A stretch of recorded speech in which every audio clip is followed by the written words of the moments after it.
Hello students, आज के lecture में हम लोग बात करने जा रहे हैं डायमेंशंस के बारे में कि डायमेंशंस होते क्या हैं और इसके यूजेज क्या हैं।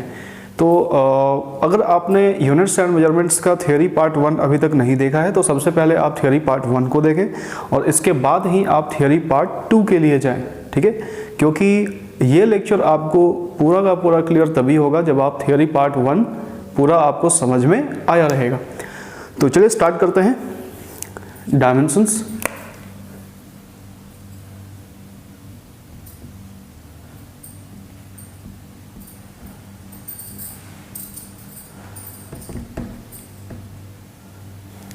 तो सबसे पहले तो समझे कि डायमेंशंस होते क्या हैं। तो डायमेंशंस होता है रिप्रेजेंटेशन का तरीका। जैसे फिजिक्स में हमारे पास बहुत सारी फिजिकल क्वांटिटीज़ हैं, मास है, लेंथ है, टाइम है और बहुत सारे फॉर्मूले भी हैं। तो इतने बड़े बड़े फॉर्मूले और इतने सारे फिजिकल टर्म्स को शॉर्ट फॉर्म में रिप्रेजेंट करने का एक तरीका है डायमेंशंस। क्लियर है? तो इसको पहले डिफाइन कर लेते हैं। Dimensions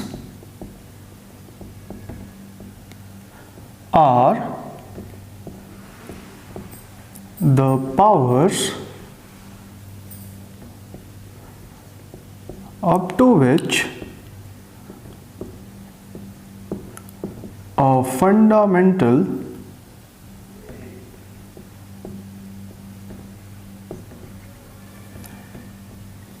physical quantity must be raised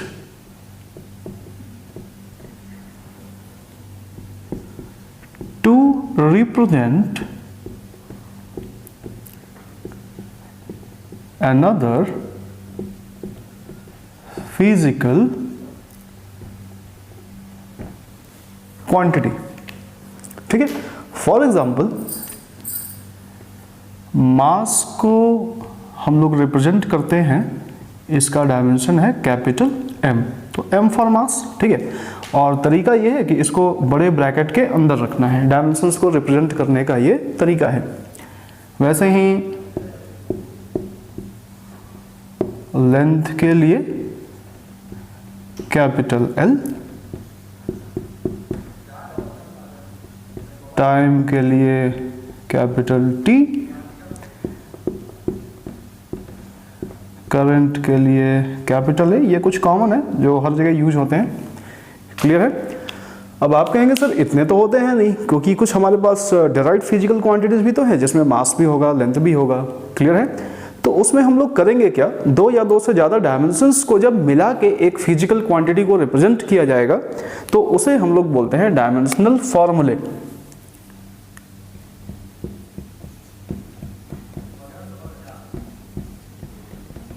dimensional फॉर्मूले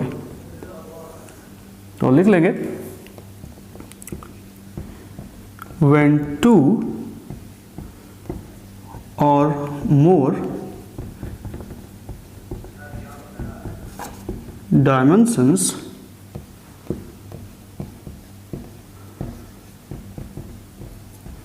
are combined together to represent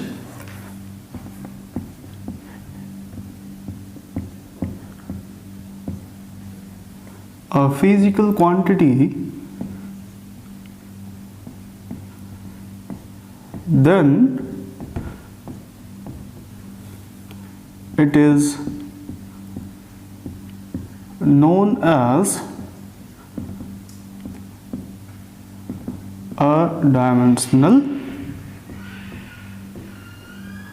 formula. ये बहुत इंपॉर्टेंट है कि दो से ज़्यादा हम डायमेंशंस को जब मिला के कोई फिजिकल क्वांटिटी बनाएंगे तो उसको बोलेंगे डायमेंशनल फॉर्मूला। फॉर एग्जांपल, सबसे पहले एक बड़ा सा सिंपल उठाते हैं, स्पीड। क्या होता है सबको मालूम है, डिस्टेंस अपॉन टाइम।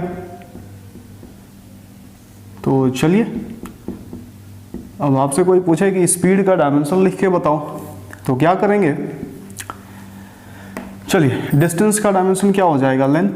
तो लेंथ का डायमेंशन कैपिटल अपॉन टाइम का डायमेंशन क्या हो जाएगा, कैपिटल T। तो ये T ऊपर जाके T रेस्ट पावर -1 हो जाएगा। तो मैं ऐसा कह सकता हूँ m रेस्ट पावर 0, क्योंकि मास है नहीं तो एनीथिंग रेस्ट पावर 0 इज 1, लेकिन लिखना जरूरी है क्योंकि मास, लेंथ और टाइम ऑलमोस्ट सभी फिजिकल क्वांटिटीज में आते हैं, इसलिए mLT इनमें से कोई ना हो तब भी उसको लिखेंगे। पावर आप 0 दे दीजिए, कोई दिक्कत नहीं है। m0 L1 यहाँ 1 है और T ऊपर जाएगा -1 हो जाएगा, T -1। तो ये डायमेंशन हो गया स्पीड का। यहाँ लिखा जा सकता है इसको थ्योरेटिकल वे में समझने के लिए, hence dimension of speed is 0 with respect to mass. Length के रिस्पेक्ट में कितना है? 1 है, 1 विद रिस्पेक्ट टू लेंथ, और बता दीजिए टाइम के रिस्पेक्ट में कितना होगा? -1 विद रिस्पेक्ट टू टाइम। तो डायमेंशनल फॉर्मूले की बड़ी ही लंबी चौड़ी लिस्ट आपको किसी भी बुक में मिलेगी। आप कोई भी बुक अगर पढ़ेंगे तो बड़ी लंबी चौड़ी लिस्ट मिलेगी। इसमें आपको सारे तो नहीं करने हैं सॉल्व, आपको कम से कम फर्स्ट 40 आपको ट्राई कर लेने हैं।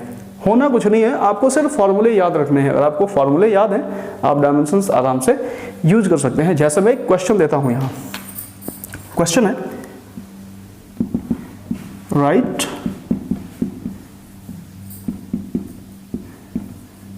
डायमेंशनल फॉर्मूले फॉर द फॉलोइंग। तो चलिए देखते जाते हैं।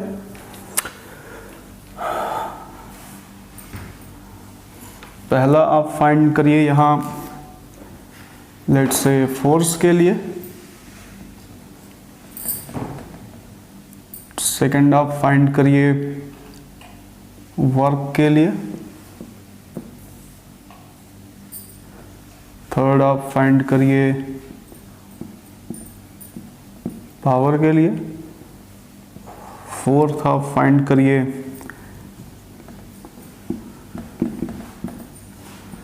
स्प्रिंग कांस्टेंट के लिए। और फिफ्थ आप फाइंड करिए कोएफिशिएंट ऑफ विस्कोसिटी के लिए। ठीक है, तो ये कुछ बेसिक्स है। आप वीडियो पॉज कर दीजिए और पहले ट्राई करिए, नहीं सॉल्व हो फिर आप सॉल्यूशन देखिए। तो स्टार्ट करते हैं फोर्स के लिए। तो सबसे पहले हमें फॉर्मूले याद होने चाहिए। ठीक है, तो फोर्स होता है मास इनटू एक्सेलरेशन। ठीक है, तो मास इनटू एक्सेलरेशन को क्या लिख सकते हैं? Change in velocity upon time. Change in velocity को डेल्टा वी लिख दिया और टाइम को डेल्टा टी। तो एक चीज याद रखें, जो डायमेंशन स्पीड का होता है वही डायमेंशन वेलोसिटी का होता है, क्योंकि डिस्टेंस को भी एल से रिप्रेजेंट करेंगे और डिस्प्लेसमेंट को भी एल से रिप्रेजेंट करेंगे। जो डायमेंशन होगा सेम होगा दोनों के लिए। ठीक है, तो अच्छा एक और चीज, जो डायमेंशन स्पीड के लिए है वही डायमेंशन वेलोसिटी के लिए है, और वही डायमेंशन चेंज इन वेलोसिटी के लिए होगा, क्योंकि डायमेंशन ना तो ऐड होता है ना तो सब्ट्रैक्ट होता है। ये कुछ चीजें आपको ध्यान में रखनी है। वैसे ही टाइम ना तो ऐड होता है ना तो सब्ट्रैक्ट होता है। तो अब हम पुट कर सकते हैं इक्वल्स टू मास का डायमेंशन हो जाएगा capital M, okay, into delta V। तो मैंने क्या कहा, जो स्पीड का है वही इसका भी हो जाएगा, m raised to power 0 L1 T -1 upon delta T का टाइम के इक्वल ही हो जाएगा, क्योंकि डायमेंशन ना तो ऐड होता है ना तो सब्ट्रैक्ट होता है। तो यहाँ मैं लिखते रहा हूँ, ये टी ऊपर जाके क्या हो जाएगा, ये -1 -2 हो जाएगा। तो m raised to power 1 m और क्या हो जाएगा L1 और T -2, ये हो जाएगा डायमेंशन फोर्स के लिए। चलिए वर्क का फॉर्मूला आपको याद होना चाहिए, होता है फोर्स इनटू डिस्प्लेसमेंट। तो फोर्स का तो आपने फाइंड कर रखा है, आप डायरेक्टली इसको यूज करिए बिल्कुल, mL1t - 2 इनटू डिस्प्लेसमेंट का मैंने आपसे बोला कि जो डिस्टेंस का है सेम डिस्प्लेसमेंट का होगा, तो क्या हो जाएगा L। चलिए बता दीजिए क्या होगा, mL1 + 1 is 2 t⁻⁻²। ठीक है। पावर, इसका फॉर्मूला होता है वर्क अपॉन टाइम। अब देखिए एक हो गया तो आप उसको यूज कर सकते हैं, फोर्स में फोर्स को आपने वर्क में यूज किया, पावर में आप वर्क को यूज कर लीजिए। क्लियर है। तो वर्क का डायमेंशन आपने फाइंड किया हुआ है, mL2t - 2 अपॉन टाइम का t, क्या हो जाएगा बता दीजिए, mL2t - 3। क्लियर है। बार बार यूज करेंगे आप तो आपको याद हो जाएंगी ये चीजें। स्प्रिंग कांस्टेंट, तो स्प्रिंग कांस्टेंट के लिए एक रिलेशन होता है, force is equal to spring constant के इनटू x इज डिस्प्लेसमेंट। ठीक है। तो यहां आपको k के लिए फाइंड करना है, तो k क्या हो जाएगा पहले तो फाइंड कर लीजिए, k is F upon x। तो फोर्स का डायमेंशन आपको मालूम है, उसको आप पुट कर लीजिए यहां, क्या हो जाएगा mL1t - 2 अपॉन x। मैंने बोला आपको डिस्प्लेसमेंट, किसका डिस्प्लेसमेंट, स्प्रिंग का डिस्प्लेसमेंट होता है। पहले आपने पढ़ा भी होगा, नहीं पढ़ा होगा तो ये वर्क पावर एनर्जी में आएगा रिलेशन। x क्या हो जाएगा, डिस्प्लेसमेंट L, तो ये हो जाएगा m L 1 - 1 0 हो जाएगा, फिर भी लिखेंगे L⁻⁴ और t⁻²। ठीक है। अब आप यहाँ देख सकते हैं कि ये जो फिजिकल टर्म्स है ना, ये आपने यूनिट्स एंड मेजरमेंट में पढ़ा तो नहीं है, लेकिन होता क्या है कि यूनिट्स एंड मेजरमेंट में जो डायमेंशन वाला पार्ट है, तो डायमेंशन में 11th 12th फिजिक्स का कोई भी फॉर्मूला आपको पूछ सकता है, क्योंकि डायमेंशन फाइंड करना है। तो आपको इससे घबराने की जरूरत नहीं है, आप फर्स्ट 40 प्रैक्टिस कर लें किसी भी बुक से, कोई प्रॉब्लम नहीं होगी आपको, स्कूल के क्वेश्चंस भी आपसे आराम से सॉल्व हो जाएंगे। ठीक है। अब जैसे कोएफिशिएंट ऑफ विस्कोसिटी, ये फ्लूइड मैकेनिक्स में आएगा, ठीक है, लेकिन यहाँ डिस्कस कर लेंगे क्योंकि स्कूल्स में काफी पूछता है, ये दोनों पूछता है, स्प्रिंग कांस्टेंट भी पूछेगा और कोएफिशिएंट ऑफ विस्कोसिटी भी पूछेगा, स्कूल्स में काफी इंपॉर्टेंट है। तो इसका जो रिलेशन होता है कोएफिशिएंट ऑफ विस्कोसिटी का, मैं यहाँ लिख रहा हूँ, विस्कस फोर्स होता है -eta a dv/dx। ठीक है।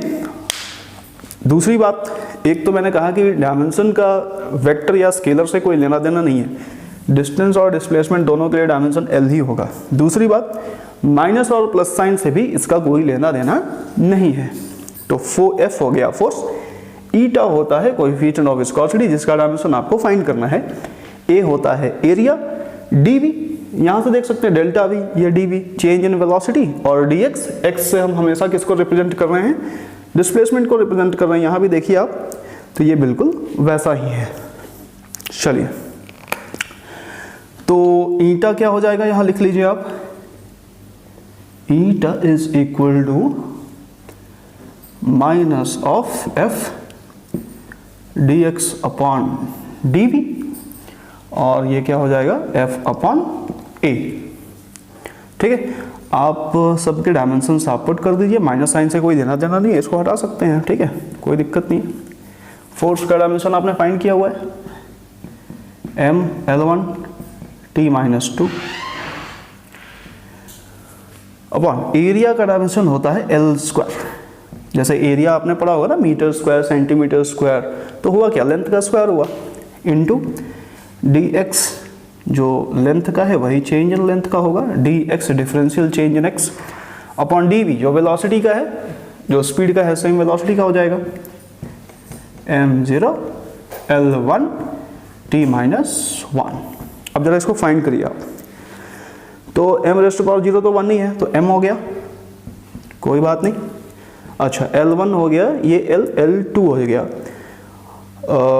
L² अपॉन L² कैंसिल हो जाएगा, ये L⁻⁴ ऊपर जाएगा तो L⁻⁻1 हो जाएगा। अच्छा टी के लिए देखें तो टी रेज़ पावर -2 है, ये -1 है, ये -1 ऊपर जाके +1 हो जाएगा, तो -2 + 1 क्या हो जाएगा -1, ml -1 t -1, ये डायमेंशन हो जाएगा कोएफिशिएंट ऑफ विस्कोसिटी के लिए। ठीक है, तो इनको प्रैक्टिस कर लेंगे।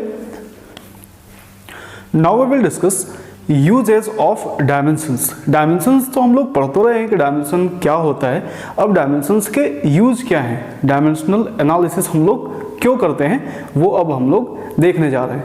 जैसे अभी तक हमने डायमेंशंस पढ़ा कि मास का डायमेंशन कैसे लिखेंगे, लेंथ का या कोई भी डिराइव्ड फिजिकल क्वांटिटी का डायमेंशन हम लोग कैसे लिखेंगे, डायमेंशनल फॉर्मूला, इसके क्या क्या यूजेस हैं हम लोग वो डिस्कस करने जा रहे हैं। यूजेस of dimensional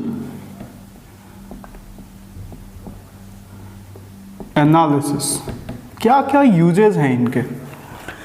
तो देखिए बहुत ज़्यादा यूज है। ठीक है, सबसे पहला देखेंगे, सबसे पहला यूज जो है इसका वो है to check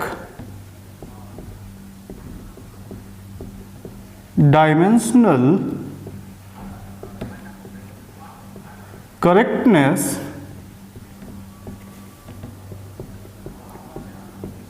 of a physical quantity। ठीक है, कोई भी फिजिकल क्वांटिटी है या फिजिकल रिलेशन कह ले ज़्यादा अच्छा रहेगा, क्योंकि रिलेशन में कोई भी इक्वेशन आ जाएगा। तो किसी भी फिजिकल रिलेशन का हम लोग डायमेंशनल करेक्टनेस चेक कर सकते हैं इसकी मदद से। कैसे होगा देखते हैं। इसको प्रिंसिपल ऑफ होमोजेनिटी भी बोला जाता है, प्रिंसिपल ऑफ होमोजेनिटी। क्या होता है ये देखते हैं जरा। चलिए, तो आपसे एक सवाल है, क्या ऐसा कह सकते हैं कि 5 apples are equal to 5 mangoes? नहीं, एप्पल्स को मैंगोज से इक्वेट नहीं कर सकते। 5 एप्पल के इक्वल होगा और 5 मैंगोज के ही इक्वल होगा। ठीक है, मैंगोज और एप्पल दो डिफरेंट चीजें हैं, दोनों को हम इक्वेट नहीं कर सकते। ठीक वही बात यहाँ कही गई है कि इक्वल टू के लेफ्ट हैंड साइड में जो फिजिकल क्वांटिटी है, राइट हैंड साइड में भी सेम फिजिकल क्वांटिटी होना पड़ेगा। अब पता कैसे चलेगा? क्योंकि डायमेंशन सेम होना चाहिए। जो डायमेंशन लेफ्ट हैंड साइड का होगा, same dimension right hand side का भी होना चाहिए। देखते हैं, जैसे कोई भी एक एग्जांपल उठा लीजिए, simplest v is equal to a plus at, ये तो सबको मालूम है। तो लेफ्ट हैंड साइड का डायमेंशन जो है वो राइट हैंड साइड के इक्वल होना चाहिए, तब हम बोलेंगे कि इक्वेशन करेक्ट है। तो चेक करते हैं, ये तो इक्वेशन तो करेक्ट है, हमको मालूम है, तो डायमेंशन चेक कर लेते हैं। लेफ्ट हैंड साइड का हो जाएगा m0 L1 t-1, वेलोसिटी है ना, तो वेलोसिटी का वही होगा जो स्पीड का होता है। अच्छा, राइट हैंड साइड का देखें तो u का क्या हो जाएगा, बोलिए, m0 L1 t-1 plus acceleration का क्या होता है, LT-2। ठीक है, m को छोड़ दिया, जगह कम है, इनटू t का क्या हो जाएगा, t। एक्सेलरेशन का LT-2 और t का t ही रह जाएगा। तो इन दोनों को जरा ऐड करिए, देखिए क्या आ रहे हैं, m0 L1। अच्छा, ये सेम टर्म ही आ रहे हैं क्या, देखिए जरा, ये t⁻1 है और ये -2 है, तो -2 + 1 क्या हो जाएगा, -1। तो सेम ही टर्म आ रहे हैं, तो लिख दे रहे हैं m0 L1 और t-1। ठीक है, L1 रह गया और t -2 + 1 इज -1। बस ये दो टर्म अलग अलग है, इसलिए यहाँ आ जाएगा 2। लेकिन एक बात ध्यान रखें, कांस्टेंट का कोई मतलब नहीं होता है डायमेंशन में। तो ये जो 2 है, constant has no meaning in dimension. ठीक है, ना तो कांस्टेंट का कोई मीनिंग होता है और ना तो नेगेटिव पॉजिटिव साइन का कोई मीनिंग होता है। ठीक है, हमें सिर्फ डायमेंशनल फॉर्मूला से मतलब है। और यहाँ आप देख सकते हैं कि LHS is equal to RHS। जो लेफ्ट हैंड साइड का डायमेंशन है वही राइट हैंड साइड का भी डायमेंशन होगा। तो इस तरीके से हम कह सकते हैं कि जो गिवन रिलेशन है वो डायमेंशनली क्या है, करेक्ट है। अब एक बच्चा सवाल पूछ सकता है कि सर ये जो v equals to u plus AT है, यहाँ अगर AT की जगह 2AT लिख दिया जाए तो सर आपके हिसाब से यहाँ क्या आ जाएगा बताइए, 2 की जगह 3 आ जाएगा। तो डायमेंशनली तो तब भी करेक्ट होगा, लेकिन क्या फॉर्मूला करेक्ट है? नहीं, क्योंकि फॉर्मूला तो होता है v is equal to u plus AT, लेकिन यहाँ तो 2AT आ गया। तो ये बात जरूरी है यहाँ समझना कि अगर कोई इक्वेशन डायमेंशनली करेक्ट है तो जरूरी नहीं है कि फॉर्मूला भी करेक्ट होगा, लेकिन अगर फॉर्मूला डायमेंशनली रॉन्ग है तब तो पक्का है कि जो फॉर्मूला है वो भी रॉन्ग होगा। तो इस बात को यहाँ नोट करके लिख लेंगे, इंपॉर्टेंट है।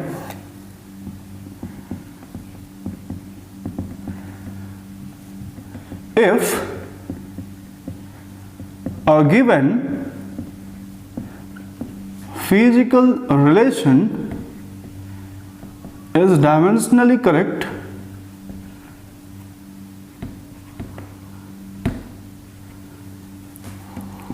it may or may not be correct, but if it is dimensionally wrong, then it must be wrong। ठीक है, डायमेंशनली रॉन्ग होने का क्या मतलब है? ऐसा नहीं होना चाहिए कि लेफ्ट हैंड साइड में वेलोसिटी है और राइट हैंड साइड में कुछ एक्सेलरेशन या फोर्स है। जो लेफ्ट हैंड साइड में है डायमेंशन वही राइट हैंड साइड में भी होना पड़ेगा, तभी इक्वेशन करेक्ट होगा। चलिए, ये तो फर्स्ट है यूज। सेकंड यूज है इसका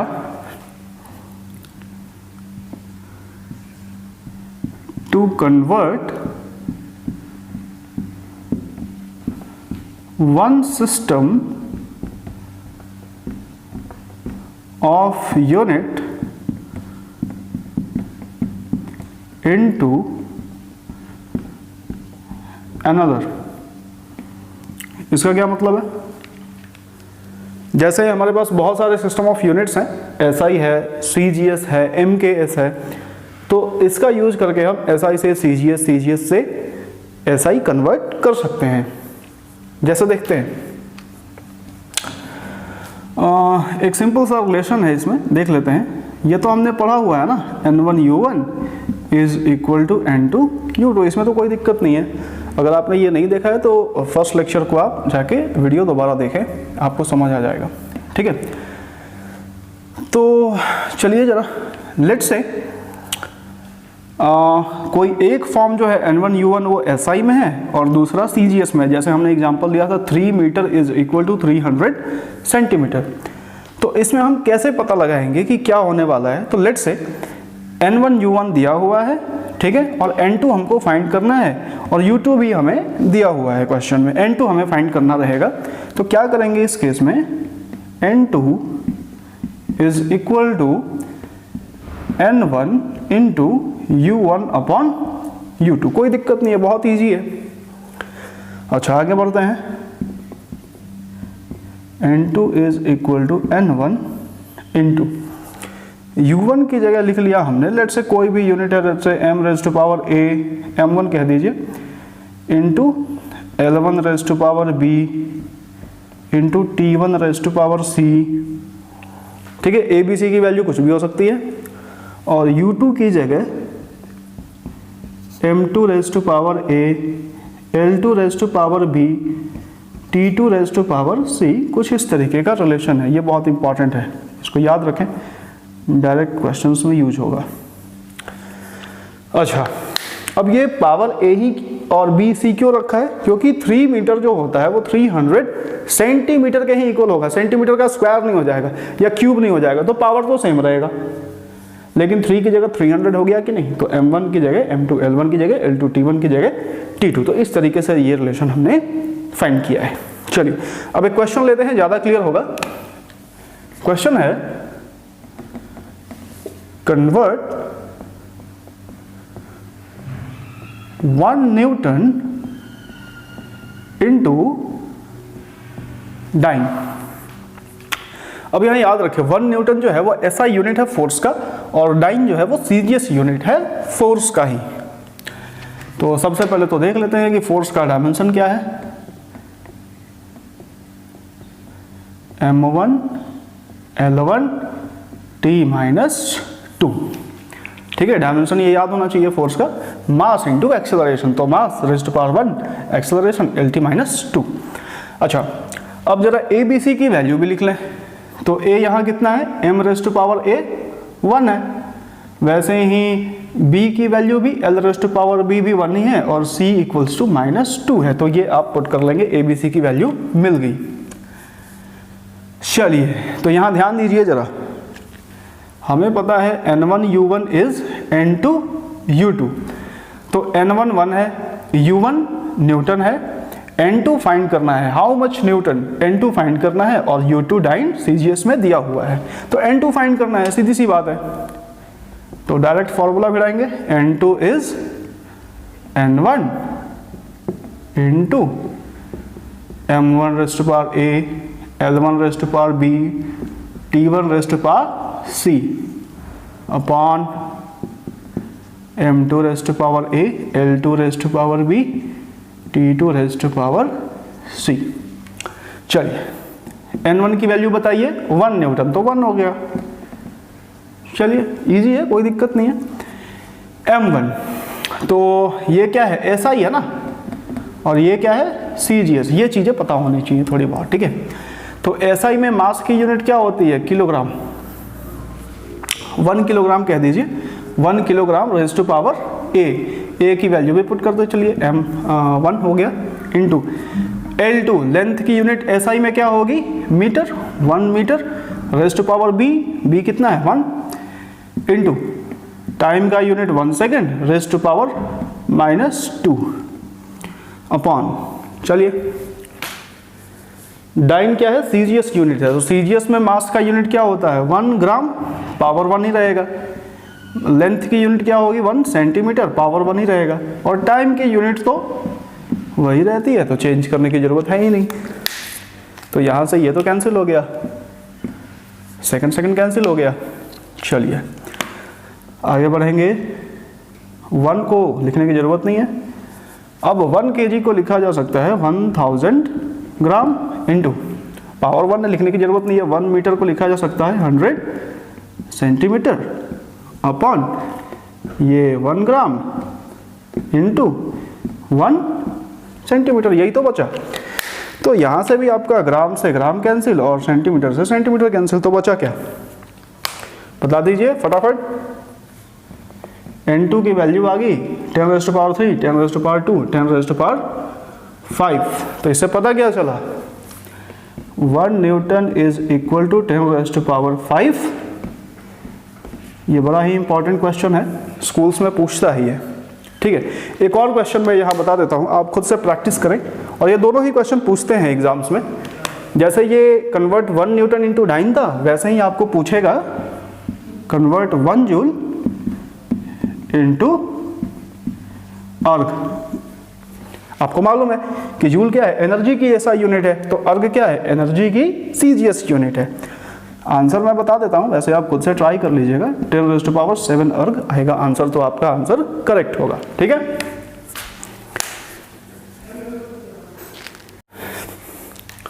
चलिए नेक्स्ट और लास्ट यूज है इसका,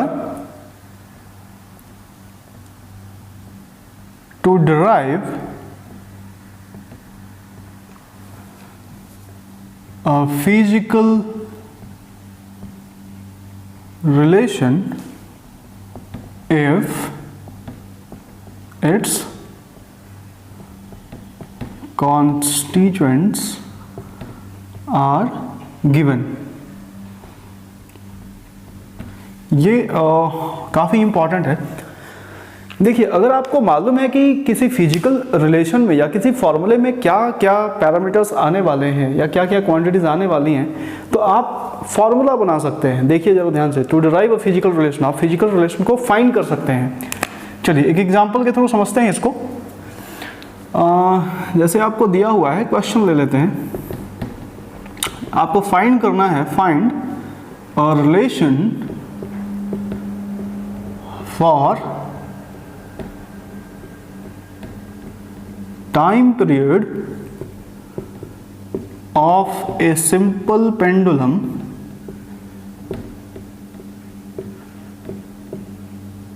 in terms of length and gravitational acceleration। ये क्वेश्चन है। अब करना क्या है आपको, देखिए जरा ध्यान से। चलिए, तो आपको फाइंड क्या करना है, टाइम पीरियड के लिए फाइंड करना है। तो let's say time period is directly proportional to, क्योंकि टाइम के लिए आपको फाइंड करना है, स्मॉल टी से रिप्रेजेंट कर दीजिए, क्योंकि कैपिटल टी से हम डायमेंशन रिप्रेजेंट कर रहे हैं। लेंथ, तो let's say L raise to power A, और ग्रेविटेशनल एक्सेलरेशन, तो लेट्स से जी की पावर बी। अब आपको करना क्या है, ए और बी की वैल्यू ही तो फाइंड करनी है। आपको ये पता चल गया कि इस फॉर्मूले में टाइम है, टाइम को फाइंड करना है, लेंथ है और ग्रेविटेशनल एक्सेलरेशन है। तो अब लेंथ का स्क्वायर होगा या जी का पावर -2 होगा, यही तो पता लगाना है। तो ए और बी की वैल्यू आपको फाइंड करनी है। तो चलिए भाई, प्रोपोर्शनलिटी का साइन अगर हटा देंगे तो आएगा एक कांस्टेंट, ठीक है, हमेशा आता है, और जी रेज़ टू पावर बी। अच्छा, डायमेंशन यहाँ सबके मालूम है आपको, टी का भी डायमेंशन मालूम है, के तो कांस्टेंट ही है, लेंथ का भी डायमेंशन मालूम है, और ग्रेविटेशनल एक्सेलरेशन का डायमेंशन किसके इक्वल होगा, एक्सेलरेशन के ही इक्वल होगा। तो पुट कर दीजिए सबके डायमेंशन। तो लेफ्ट हैंड साइड में आ गया m raise to power 0, l raise to power 0, t raise to power 1। Mass और लेंथ नहीं है तो पावर 0 लगा देंगे, ठीक है, k इंटू, यहाँ मैं सीधे सीधे लिख रहा हूँ, l raise to power a, ठीक है, इंटू जी की LT-2 होता है डायमेंशन, पावर क्या हो जाएगा b, ठीक है। अब ध्यान दीजिए, मास का जो पावर लेफ्ट हैंड साइड में है वही पावर राइट हैंड साइड में भी होना चाहिए, ना कि मास का लेंथ और टाइम सबका होना चाहिए, ठीक है, सीधी सी बात है भाई, जो लेफ्ट हैंड साइड में होगा वही तो राइट हैंड साइड में भी होगा। तो अब करना क्या है, equating powers at both sides, दोनों ही साइड्स पे पावर इक्वेट कर दीजिए, आपको आंसर मिल जाएगा। चलिए पहला मास के लिए, फॉर मास, तो लेफ्ट हैंड साइड में क्या है 0, राइट हैंड साइड में भी क्या है 0, तो फाइंड करने की जरूरत ही नहीं है। फॉर लेंथ, चलिए लेफ्ट हैंड साइड में क्या है 0, राइट हैंड साइड में क्या है l का पावर a और l का पावर b, तो a प्लस b हो गया, a प्लस b, तो मतलब ऐसा भी कह सकते हैं a is equal to minus B, let say एक इक्वेशन बन गई। या एक काम करें, फर्स्ट इक्वेशन आप इसको बोल दीजिए, ये हो गई आपकी सेकंड इक्वेशन, ठीक है, क्योंकि वहाँ वैल्यूज पुट करने होंगे a और b की। चलिए फॉर टाइम के लिए, तो लेफ्ट हैंड साइड में क्या है 1, और राइट हैंड साइड में क्या है -2b, तो यहाँ से b की वैल्यू आ गई कितनी -1/2, इसको सेकंड इक्वेशन में पुट कर दीजिए, तो a की वैल्यू आ गई +1/2, putting a and b in equation 1, put करिए, तो टाइम आ गया k constant into l raise to power 1/2 into g raise to power -1/2। तो ये कुछ फॉर्मूला आपका आ गया, t is equal to k root l, और g नीचे जाके पावर 1/2 होगा तो l/g, ये हो गया रिलेशन। अच्छा, यहाँ डायमेंशन का एक लिमिटेशन है, ये कांस्टेंट की वैल्यू नहीं बता पाता है।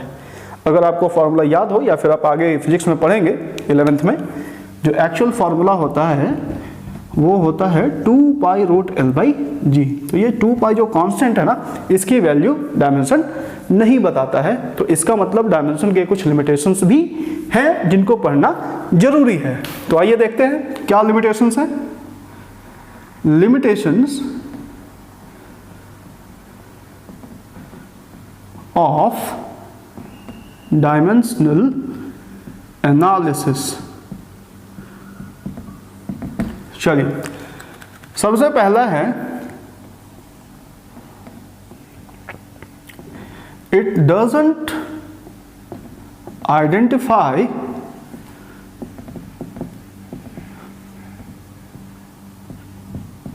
vectors और स्केलर्स। ठीक है, आप डायमेंशनल एनालिसिस की हेल्प से वेक्टर और स्केलर में डिफरेंशिएट नहीं कर सकते। क्यों?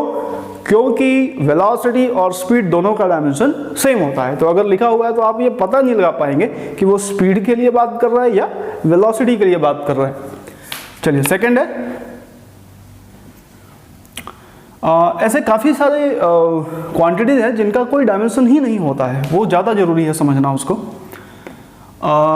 Let's say trigonometric functions like sine theta, cos theta, tan theta और e raised to power x, angles, powers, इन सब के कोई डायमेंशन नहीं होते, डोंट हैव एनी डायमेंशन। तो जिनका कोई डायमेंशन नहीं है उसका डायमेंशन कितना है? 1, m भी रेज़्ड टू पावर 0, l भी रेज़्ड टू पावर 0 और t भी रेज़्ड टू पावर 0। ठीक है, अच्छा, इस पे एक क्वेश्चन भी कर लेंगे। ठीक है, थोड़ा सा इजी रहेगा आपको समझने के लिए। तो लेट्स से एक क्वेश्चन उठा लेते हैं। जैसे आपको दिया हुआ है कोई formula x is equal to let's say a sin bt, और इस क्वेश्चन में अगर दिया हुआ है कि x डिस्प्लेसमेंट है और t टाइम है, तो a और b जो कांस्टेंट है इन दोनों के डायमेंशन फाइंड करिए। तो चलिए करिए। तो जो लेफ्ट हैंड साइड का है वही राइट हैंड साइड का होना चाहिए। तो लेफ्ट हैंड साइड का क्या हो गया? x क्या है? डिस्प्लेसमेंट, तो इसका डायमेंशन क्या हो गया? l। तो राइट हैंड साइड का भी डायमेंशन कितना होना चाहिए? l ही होना चाहिए। तो चलिए a into sine theta. Sine theta क्या है? डायमेंशन लेस है, तो डायमेंशन लेस है तो इसका डायमेंशन क्या हो जाएगा? 1। तो RHS में कितना आ गया? a। तो RHS should be equal to LHS, तो a का भी डायमेंशन किसके इक्वल हो जाएगा? l के इक्वल ही हो जाएगा। ये तो एक हो गया, a के लिए फाइंड कर लिया। अब BT के लिए, तो BT क्या है? एंगल ही तो है। देखिए एंगल्स आर डायमेंशनलेस, तो BT का भी डायमेंशन कितना होना चाहिए? 1। डायमेंशनलेस है मतलब 1 है, तो T का डायमेंशन क्या हो जाएगा? सॉरी, B का फाइंड करना है। B का हो जाएगा 1/T, और T का डायमेंशन क्या होता है? कैपिटल T ही होता है। तो B का डायमेंशन हो गया T⁻⁻1। ईजी है। चलिए, और भी यूजेस हैं इसके, देखते हैं।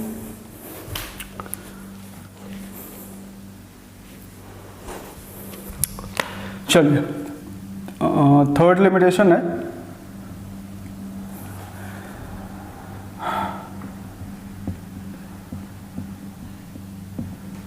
it doesn't provide value of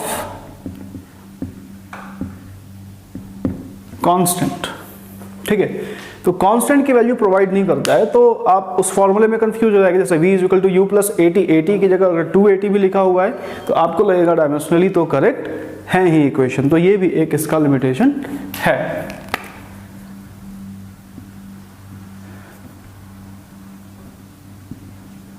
okay, next है इट डजंट प्रोवाइड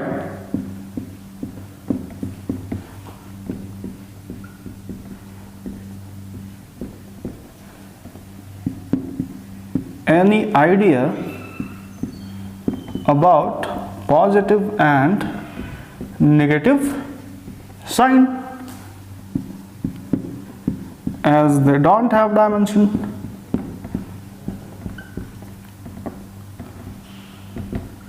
ये भी एक लिमिटेशन है इसका। फॉर्मूले पे कहीं अगर पॉजिटिव या नेगेटिव का साइन है तो वो भी आप डायमेंशन की हेल्प से आइडेंटिफाई नहीं कर पाएंगे, क्योंकि पॉजिटिव नेगेटिव साइन का भी कोई डायमेंशन नहीं होता, एज वेल एज कांस्टेंट का भी कोई डायमेंशन नहीं होता।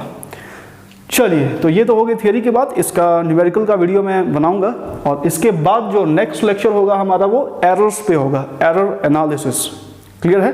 तो 3 लेक्चर्स मैंने बनाए हैं यूनिट स्टैंडर्ड मेजरमेंट के थियरी के, और मैं इनके न्यूमेरिकल्स के भी लेक्चर बनाऊंगा। तो थैंक यू।